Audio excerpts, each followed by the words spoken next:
thank you for always clicking my simple home cooking videos. So the recipe that we're making for today is I'm gonna show you how I make a Vietnamese caramelized pork belly. Okay, but this the pork belly, I didn't use the whole pork belly because the pork belly is so fatty, so I mix with pork shoulder.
babawasan na yung meat.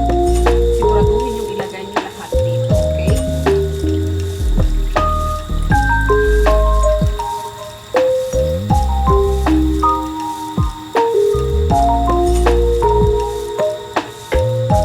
Ayan, so nalagay ko na siya.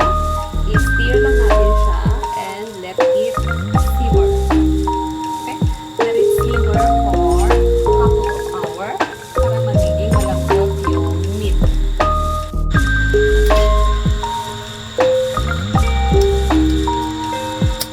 Okay, so I already added coconut water and I have to add more water until it covers all the meat. Okay, so dagdagan natin siya and cover. And let it simmer until the meat gets softened. If you don't have coconut water, this kind of, you can use any brand as long as it's coconut water. If you don't have coconut water, you can find this kind of, if you can find coconut water, you can replace this with banana, no, it's guava. You can replace with guava water. I call it guava drink. Guava water or guava drink, whatever. Ayan. So, tatakpan lang natin siya and hayaan lang natin siyang kumulo. Kapag yan ay kumulo, kasi naka-high fire siya, it's in high fire. So, when it boils, we lower the heat, we lower the fire, and let it simmer for an hour. Hanggang sa yung meat is malambot. So, ayan. Antayin lang natin yung kanyang pagkulo. Now it's boiling, so we have to skip off home this one.